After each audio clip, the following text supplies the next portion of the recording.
Agora há pressão para ficar atendendo expectativa de gente que não serve o Deus que eu sirvo, que não crê no Deus da Bíblia, e simplesmente porque são impostores e querem que eu prove algo, eu vou abandonar minha fé para ficar gastando energia com isso. A Bíblia diz que propositadamente Jesus não foi, e você precisa saber o que propositadamente você tem que ficar longe. Tem uma coisa que você tem que proteger na sua vida, ela é o cartão postal da sua fé. Se você perder isso, ninguém vai ouvir você falar de Jesus. Se você perder isso, o seu cristianismo acabou. Aí você vai dizer: o que é, pastor, de tão especial?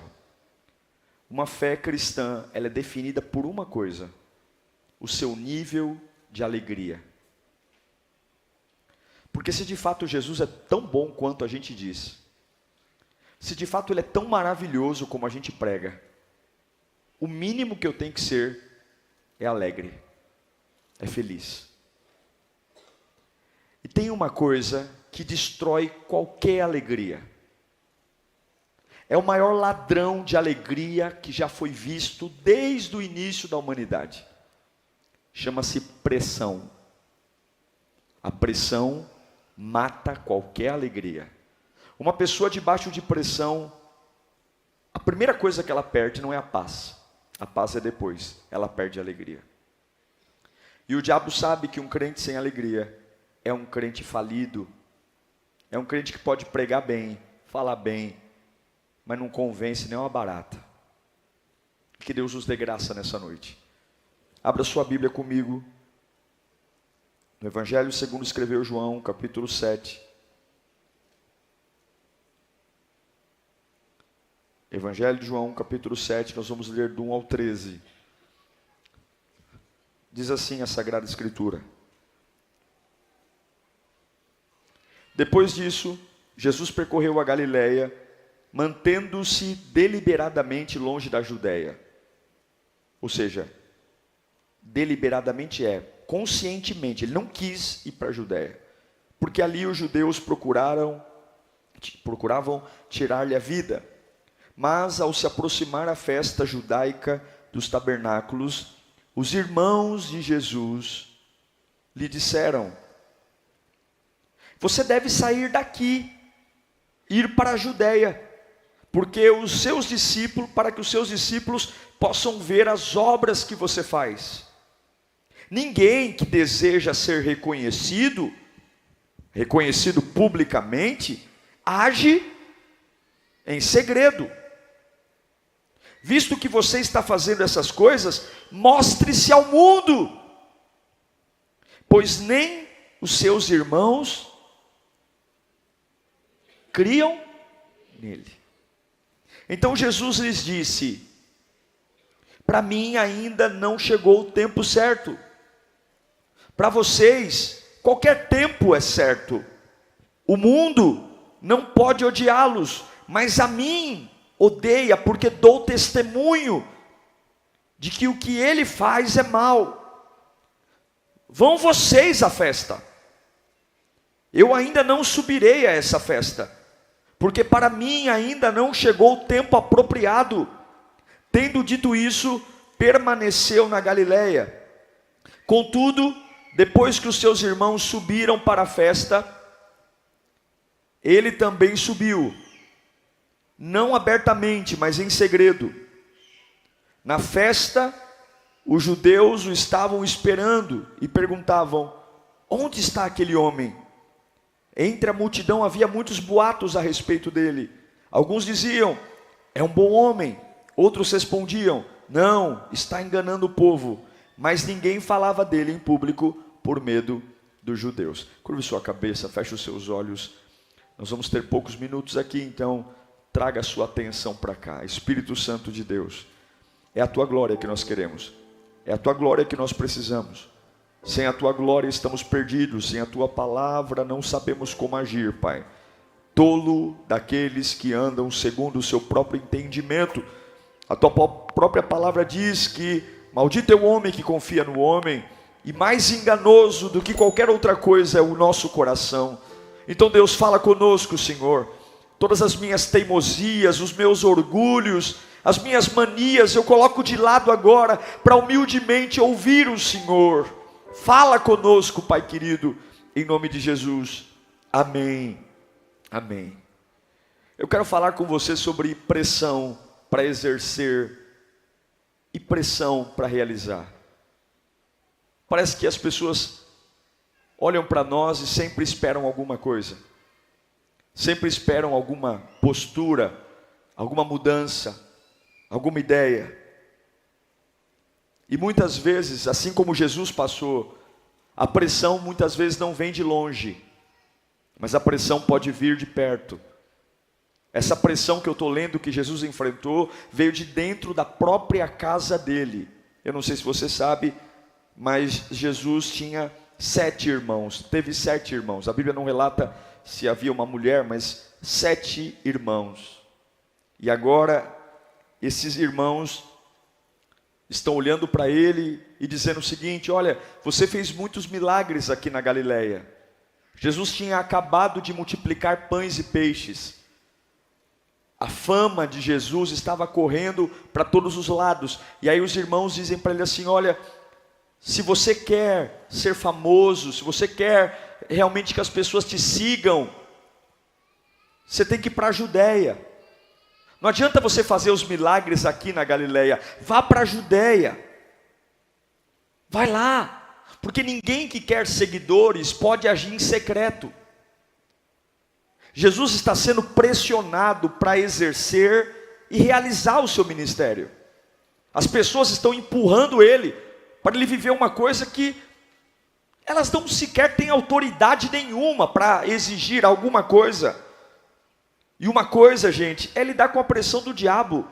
Uma coisa é lidar com a pressão de amigos. Outra coisa é de quem está dormindo e morando dentro da sua própria casa. Tome cuidado com as pessoas que te chamam de lado, viu?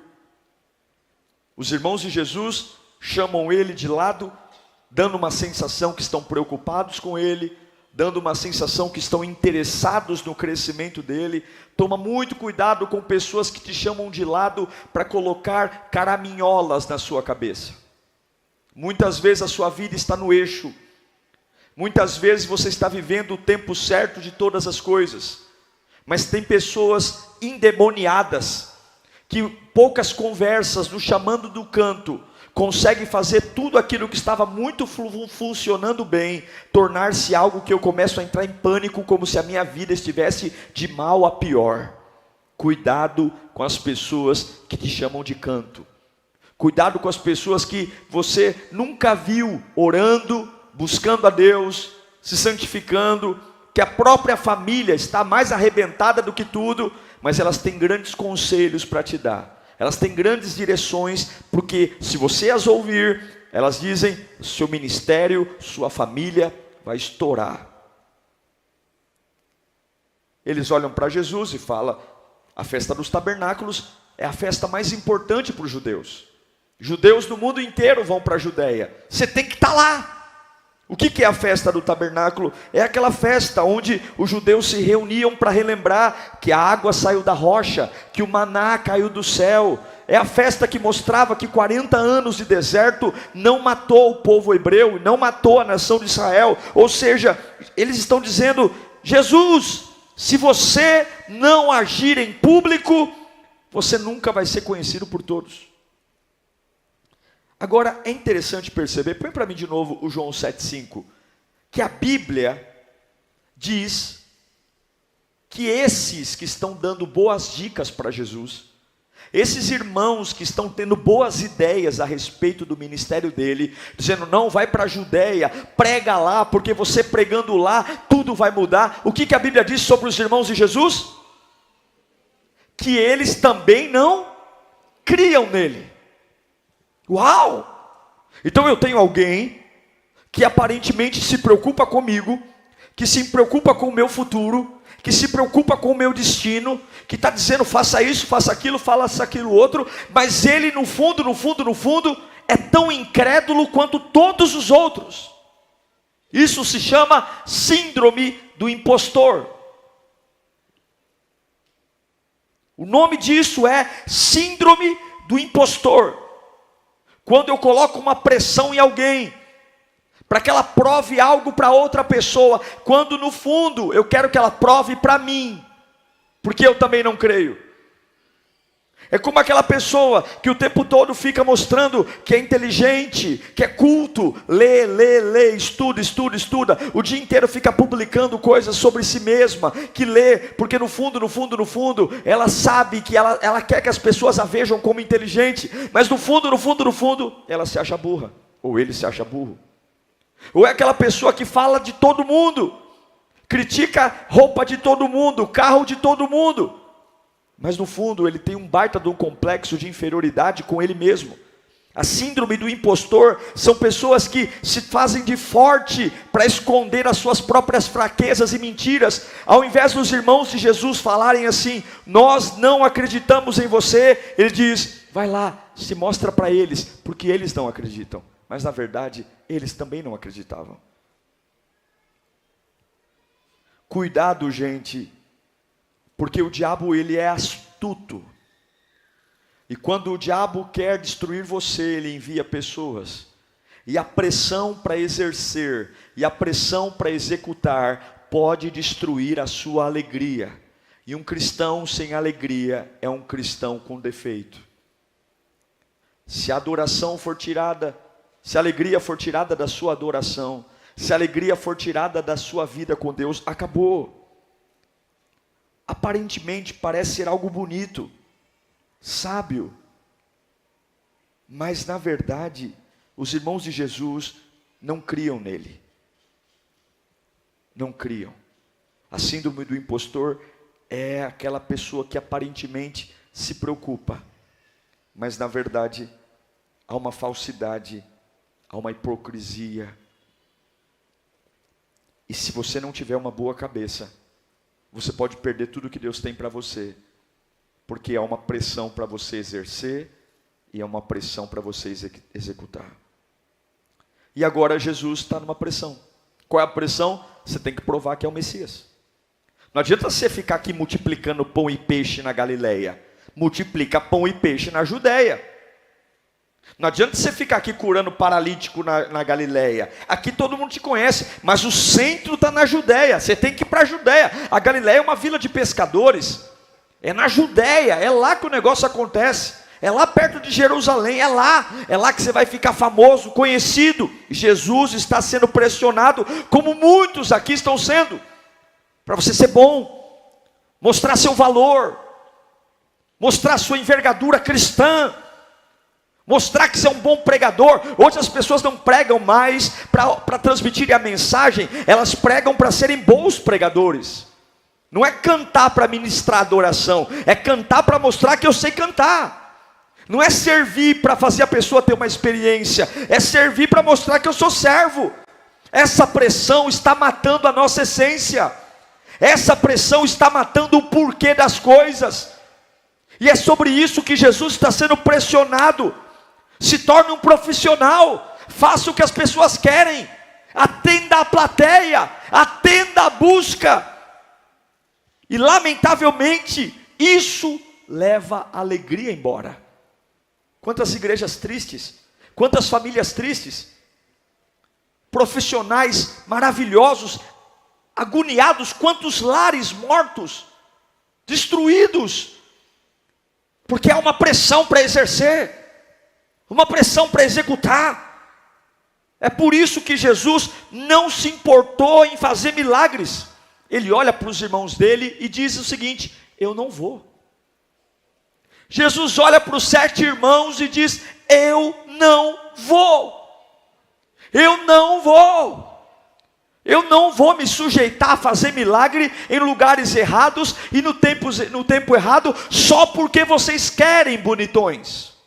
E eu pergunto para você: quantas coisas você está permitindo serem geradas na sua vida no tempo errado, na hora errada, só para atender os caprichos de gente que no fundo, nem vai com a tua cara, nem gosta de você. E você largou o teu bom trabalho, largou o teu chamado, para ficar com resenha com gente que nem acredita em você, mas com uma capa de boa intenção, está infernizando. Até ontem você dormia, até ontem você comia, até ontem você trabalhava, até ontem você cantava, até ontem você criava seus filhos em paz. Foi só encontrar aquele Exu caveira na tua frente, que você não dorme mais, você não come mais, você não liga mais para os teus filhos, é o dia inteiro na internet, se preocupando com o que estão falando, porque agora você precisa provar o seu valor.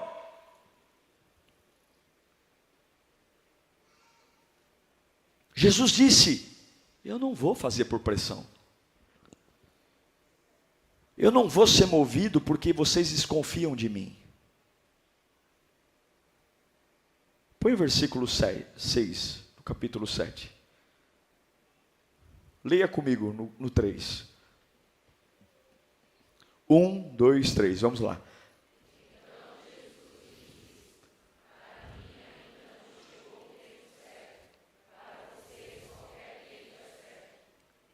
Eu não sei o que vocês vão fazer. Eu não vou. Eu não vou. Você sabe a hora de falar não para alguém? Você sabe a hora de pôr limite no que as pessoas querem? Você já percebeu que todo mundo tem uma grande ideia sobre a sua vida? Que todo mundo tem uma grande ideia? Irmão, se eu fosse ouvir todo mundo que chega aqui a primeira vez e tem uma ideia sobre a Lírio, eu não faria nada. Porque todo mundo tem uma opinião de como as coisas aqui deveriam funcionar. E algumas vezes a gente se acha um burro, fala: meu Deus, eu estou aqui há 30 anos e não vi isso. Eu vou ouvir, mas eu não vou ser movido por desconfiança. Eu não vou ser movido por pressão. O quanto tempo você está estragando a sua família, estragando o seu casamento, porque você colocou na cabeça que você tem que provar para sua sogra que você é um bom genro. Que você tem que provar para o seu sogro que você não é a nora que ele pensa que você é. Que você, porque no departamento do lado do seu, dizem que você é um funcionário meia boca. E agora você não rende, não produz. Se você perder a sua alegria, você perdeu tudo. Existe uma pressão pelo nosso desempenho, meus irmãos. Existe uma pressão, como Jesus foi: apareça, mostre, surja, ressurja. Há uma ansiedade pelo desempenho. Por quê? Porque é assim que a vida toca, é assim que as pessoas são, aparência. Mas Jesus não é assim. Jesus sabia, olha para mim, Jesus sabia que se ele fosse para a Judéia, ele seria morto. Olha que interessante, Jesus foi morto na Judéia. Mas não era a hora de ser morto. Ele tinha outras coisas para fazer. Se ele fosse no tempo que as pessoas quisessem que ele fosse, ele seria preso antes da hora, ele seria açoitado antes da hora, e ele não teria cumprido o propósito do Pai no tempo determinado, tudo porque o capricho das pessoas estava ali. E eu te pergunto, quais são as coisas que estão matando você hoje, propositadamente estão lá e você aceita? Quais são as coisas que estão matando você e propositadamente, por pressão, você está deixando perder a sua alegria? Quais são as coisas que estão destruindo o que é o prazer de uma vida de dentro para fora? Totalmente bagunçado, perdido, paranoico, doente. Totalmente, ou vê alguém conversando, já acha que é dele. O que vocês estão falando aí? O que estão falando de mim? Você acha que você é a última bolacha do pacote? Você acha que o mundo gira em torno de você? Mas é isso que a pressão faz a gente ficar louco. A pressão faz, e Jesus fala: eu não vou. Se você ler o texto, a Bíblia diz que propositadamente Jesus escolheu ficar longe da Judéia. Propositadamente Jesus escolheu ficar longe do ambiente de pressão. E eu quero declarar hoje: você tem que ser inteligente. Chega das coisas acontecerem sem a sua intervenção. Propositadamente eu vou me afastar da pressão. Você tem que se afastar da pressão. Você tem que ser inteligente. Ambientes que estão te pressionando, fuja. Tem a pressão boa, a pressão que vem de Deus, a pressão para crescer. Agora a pressão para ficar atendendo expectativa de gente, que não serve o Deus que eu sirvo, que não crê no Deus da Bíblia, e simplesmente porque são impostores e querem que eu prove algo, eu vou abandonar a minha fé para ficar gastando energia com isso. A Bíblia diz que propositadamente Jesus não foi, e você precisa saber o que propositadamente você tem que ficar longe. Fala para o seu irmão, você tem que saber o que você tem que fugir. Você tem que saber o que tem que diminuir a pressão. Talvez esse almoço de família está pressionando demais. Talvez essa amizade está pressionando demais. Eu não estou falando pressionar em relação a coisas que são nossas obrigações. Mas eu estou falando é quando a minha vida cristã, eu estou fazendo as coisas certas e as pessoas vêm colocando o dedo em coisas que não deveriam. O que propositadamente você tem que ficar longe nessa temporada da sua vida, para você orar melhor, refletir melhor, desejar a Deus de uma forma melhor. O que propositadamente, o que eu tenho que pensar, o que eu tenho que conversar, onde eu tenho que ir, o que eu tenho que evitar. Você vai quebrar a sua vida tentando ser como os outros. Você vai quebrar a sua vida tentando agradar aos outros. Você vai quebrar a sua vida, vai deformar a sua alma, tentando atender às expectativas dos outros. E eu não estou falando sobre raiva, ódio, indiferença. Eu estou falando que no santo dos santos da minha vida ninguém entra. Quando Deus colocou o povo no deserto, Deus estabeleceu um templo. Quando Deus estabeleceu o tabernáculo tinha 3 áreas. Quantas áreas? 3 áreas. Átrio, quintal, todo mundo entrava. Quem entrava no átrio? No átrio tinha um altar de bronze. Todas as famílias iam até lá e entregavam os animais, imolavam e subia a fumaça.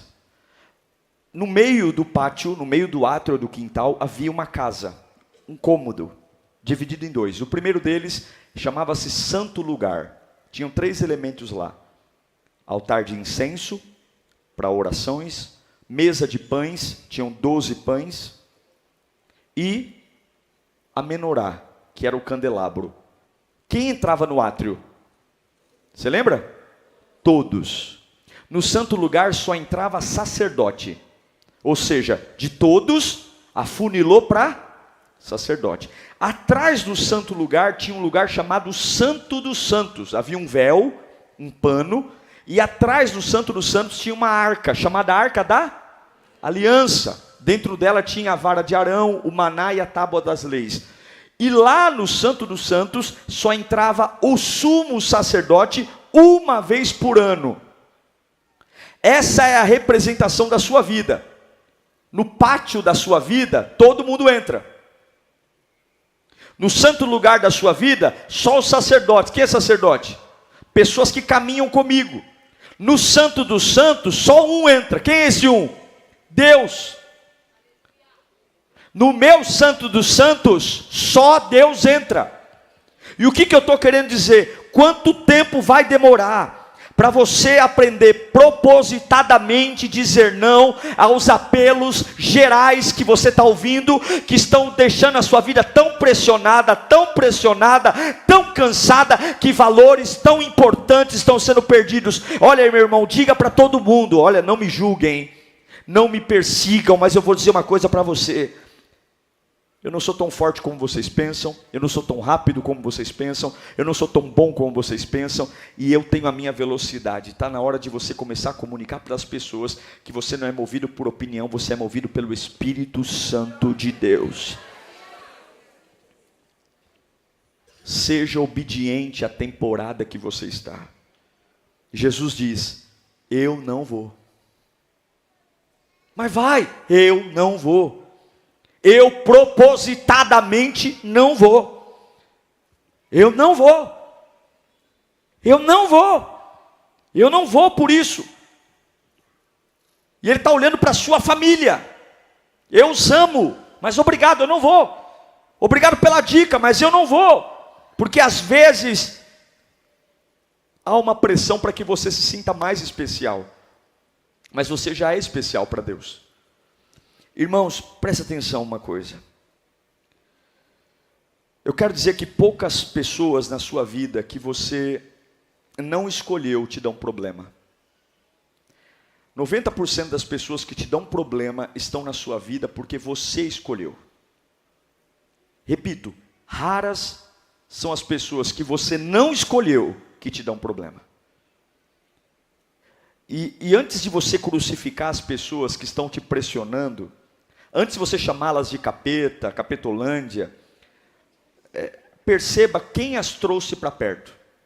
Você vai se surpreender que a maioria das pessoas que te dão trabalho hoje são pessoas que você as trouxe para a sua vida. Você as trouxe. E eu quero aproveitar esse sermão sobre pressão para que você reflita sobre qual é o processo que qualifica alguém a entrar na sua vida. Qual é a análise que você faz? Você tem que entender que para cada pessoa que entra na sua vida por sua permissão, junto com essa pessoa vem um espírito. E junto com esse espírito vem um propósito. E por isso que muitos propósitos de espíritos que se aproximam de nós não são propósitos do meu espírito em relação a Deus. E eu preciso ter sabedoria, porque nenhuma pessoa, como eu disse, merece ir além do véu do santo dos santos. Você não pode baixar a qualificação da sua vida, dos seus valores, porque você tem uma necessidade. Você não pode, por conta de uma pressão, começar a abrir a porteira da sua vida, porque você não é filho de chocadeira, você é filho de Deus. Você não pode bater o desespero na alma, seja lá porque por conta da carência. Jesus esteve 40 dias e 40 noites no deserto, e enquanto ele estava bem, ninguém apareceu. Enquanto ele estava tranquilo, ninguém apareceu. Mas quando ele termina o jejum, e está morrendo de fome, morrendo de sede, o capeta aparece. E é isso que você tem que entender. Pessoas chaves na sua vida aparecem exatamente em momentos que você precisa de apoio, de ajuda. E se você não tiver uma boa cabeça, se você for movido por necessidade, eu preciso de alguém porque eu estou precisando, eu preciso de uma palavra porque eu estou precisando, você vai cair do cavalo. O diabo diz para Jesus: você está com fome? Transforma pedras em pão. Uau! Que conselho maravilhoso! Que conselho fenomenal! Que conselho lindo, um camarada tem fome e outro camarada oferece pão. Mas por trás dessa boa ideia, havia um projeto de ruptura, porque se Jesus Cristo aceitasse uma ordem do diabo, todo o plano de salvação seria interrompido. E aí Jesus manda o diabo calar a boca e dizer: ei Satanás, nem só de pão viverá o homem, mas de toda a palavra que sai da boca de Deus. O que eu quero te dizer é que a maioria dos seus inimigos atuais entraram na sua vida pela porta da fome. A maioria das pessoas que estão aí hoje te pressionando, te destruindo, entraram na sua vida pela porta da fome. Cuidado com as suas necessidades, elas não podem ser a porta da entrada nas pessoas na sua vida. Relacionamento não pode vir porque eu estou com vontade de beijar e abraçar alguém. Família não pode ser construída por necessidade. Ministério não pode ser reconstruído por necessidade. Profissão não é porque só você está passando fome. Pastor, estou passando fome, que é o estado mais terrível. Estou aceitando qualquer coisa o quê? Vai roubar? Vai emitir nota fiscal fria? Vai desviar dinheiro? Vai instalar gatunete? Vai roubar energia elétrica? Vai roubar água? Mas eu estou precisando, eu estou passando fome. Cuidado, porque a porta da fome é o pior lugar para algo entrar na sua vida. Não é porque você tem uma necessidade que te dá o direito de fazer o que você quer. Não é porque você tem uma necessidade. As pessoas nunca foram a prioridade para Jesus. Não vem com esse papinho. Repito aqui, as pessoas nunca foram a prioridade para Jesus. A prioridade de Jesus foi a vontade do Pai.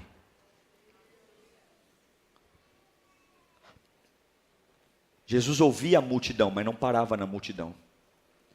A prioridade de Jesus foi a vontade do Pai. Eu te provo isso. Atos 20, 22. Atos 20, 22. Agora, compelido pelo Espírito, estou indo para Jerusalém, sem saber o que me acontecerá ali. É o Paulo está falando. Só sei que em todas as cidades o Espírito Santo me avisa que prisões e sofrimentos me esperam. Todavia não me importo, nem considero a minha vida de valor algum para mim mesmo, se tão somente puder terminar a corrida e completar o ministério que o Senhor Jesus me confiou, de testemunhar do Evangelho da graça de Deus. Agora sei que nenhum de vocês, entre os quais passei pregando o reino, verá novamente a minha face. Portanto, eu declaro hoje que estou inocente do sangue de todos. Vamos até o 25. Esse é o 25?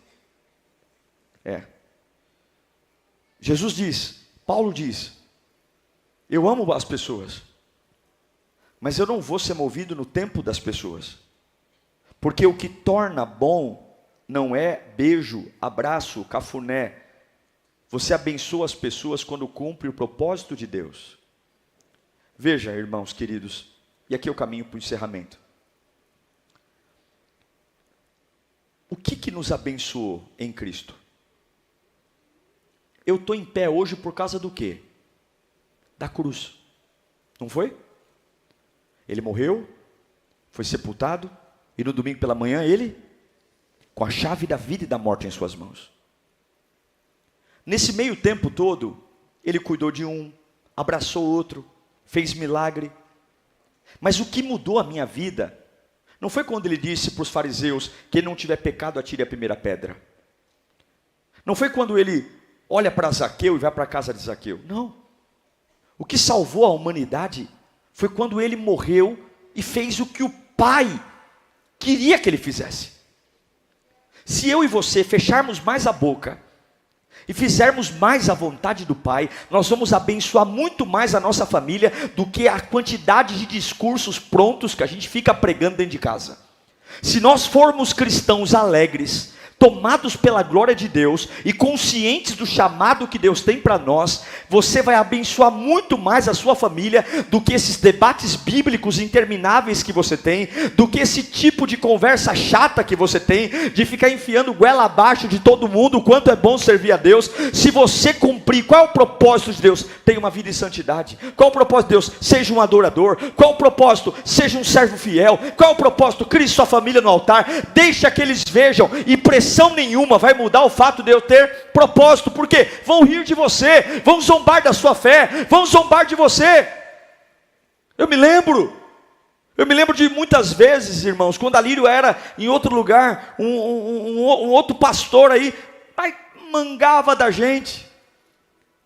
Eu falava visão B-Power, ele chamava de gasolina V-Power.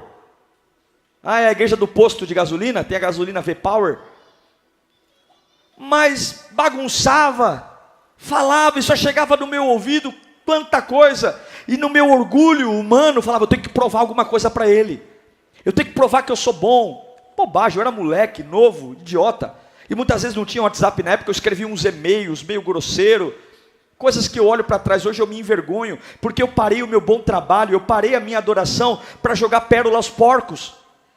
Porque quem não vai com a minha cara, não vai com a minha cara nem pintado de ouro. O que eu estou dizendo para você é, tira essas distrações, para de querer conciliar o que os outros pensam e foca no propósito. Porque o propósito vai te levar para o teu destino, o propósito vai te abençoar, o propósito vai abrir a porta na hora certa, o propósito vai erguer o seu nome, não na tua força, mas na força do Espírito. O propósito vai te dar condições. Jesus diz, eu não vou aceitar a pressão. Por quê? Porque eu não vou perder a minha alegria. Eu não vou. Eu digo para você, para encerrar, você vai morrer tentando agradar as pessoas e não vai conseguir. No meu casamento, dentro das minhas condições financeiras e da minha esposa, a gente fez o melhor que a gente podia. Contratamos o melhor buffet que a gente podia. Contratamos o melhor salão que a gente podia. E meu casamento tiveram quase 400 pessoas. Gente que nem foi convidada, foi de van. Irmão, quando não te convidarem, não se convide, é muito feio. Quem quer que você vá, não vai esquecer de você. Não vai esquecer de você. Não fica se oferecendo, é coisa feia. Entendeu? Quem quer que você vá, vai te ligar, vai te lembrar. E aí as pessoas me perguntavam na igreja, nossa, está chegando o seu casamento, né? E E eu falava,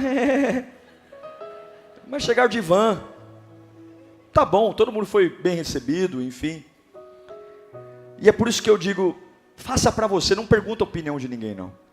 E eu caí na besteira de terminando ali, o casamento pro noivo e pra noiva é um inferno. Você não aproveita nada.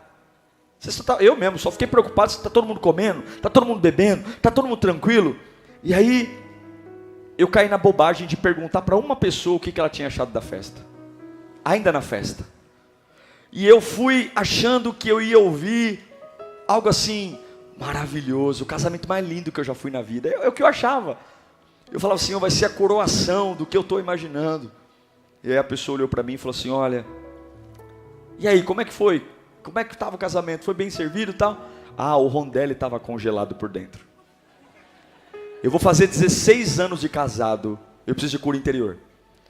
Eu preciso de cura interior, porque eu lembro disso. Aquela endemoniada olhou nos meus olhos. Usada pelo capeta, eu tenho certeza. Foi o próprio Satanás que se materializou nela. Naquela hora, irmão, eu fiquei meio estático assim, meio pálido. Eu corri na cozinha, mas aí todo mundo já estava comendo. É verdade, alguns rondellis estavam congelados por dentro. Não deram tempo de descongelar. Mas tinha tanta coisa maravilhosa ali. Tinha tantas coisas lindas. Mas a pressão para executar e a pressão para realizar foi colocada sobre mim. A minha alegria vazou naquele momento. Eu fiquei muito triste. Porque a minha cabeça começou a imaginar, será que todo mundo está pensando igual? Depois desse dia, muita gente me ligou falando do casamento, e foi uma bênção. Foi uma bênção. Já fui em casamentos muito piores. Foi uma bênção, foi uma alegria. Mas, quantas pessoas será que vão gostar da minha pregação hoje? Quantas pessoas será que gostaram da lírio? Quantas pessoas será que gostaram da música? Eu não estou aqui para perguntar para vocês se vocês gostaram da minha pregação ou não. Eu estou aqui para dizer para vocês o que Jesus espera que vocês façam. Com todo o respeito que eu tenho a vocês, o meu chamado e o chamado de vocês não depende de alguém aprová-los ou não. Que ele cresça e eu diminua. Repita para o seu irmão, você não precisa provar o seu valor para ninguém. Você precisa cumprir o seu propósito. Eu não tenho que provar nada para ninguém. E como é que eu me livro disso? Entra no teu quarto, fecha a porta do teu quarto e fala com teu pai em secreto. Quando Jesus foi, no tempo certo, coloca para mim, aqui eu encerro mesmo, João 7,12. Jesus não foi para a festa, os irmãos foram, ele não foi. Olha o que aconteceu na festa. Entre a multidão havia muitos o quê? Boatos a respeito de quem? Olha os boatos. É um bom homem. Outros respondiam, não, ele está enganando o povo. Sempre haverá sussurro sobre você. Sempre vai ter sussurro. Se teve sussurro sobre Jesus, por que não vai ter sussurro sobre você? E não dê importância aos sussurros. Não dê importância aos boatos. Não fale com sussurros. Não comente sobre sussurros. Não dê importância aos sussurros. Porque sussurros têm um propósito de matar a sua alegria e o seu plano. Apenas não vá quando Deus não mandar você ir. E entenda que a pressão não vai matar a sua alegria. Quero que você curva a sua cabeça nesse instante. Qual é a pressão que você está enfrentando hoje? Qual é a pressão para realizar? A pressão para ser? A pressão para provar o que a quem? Qual é a pressão para ganhar mais? Para trabalhar? Veja, essa palavra não é um abraço na incompetência, não. Essa palavra não é para você deitar e dizer, tá bom, agora eu não presto conta para ninguém. O pastor falou, não tem nada a ver. Não é não aceitar a pressão para viver a minha vida do meu jeito. É não aceitar a pressão para eu viver o plano de Deus. Eu não quero que coloquem o dedo no plano de Deus. Eu não quero que coloquem o dedo naquilo que Deus tem para mim. Eu não quero ter que viver num ritmo que não é o meu. A minha temporada não é para isso. Estão me destruindo. Estão fazendo a minha vida virar um inferno. Porque eu tenho que ser bom o bastante, eu tenho que fazer o bastante. E eu vou dizer hoje, eu não vou ser movido por pressão. Eu vou ser movido por propósito. Eu quero o melhor de Deus para mim. Eu não preciso ter o carro que todo mundo tem. Eu não preciso ter a casa que todo mundo tem. Eu não preciso ter o corpo que todo mundo tem. Eu não preciso ganhar o salário que todo mundo ganha. Eu só quero o que Deus tem para mim. E hoje essa tirania da comparação vai cair por terra. E hoje essa tirania da pressão vai cair por terra. E hoje essa necessidade de o tempo todo ser imbatível, perfeito. Por que eu não posso simplesmente ser diferente? Por que eu tenho que ser igual a todo mundo?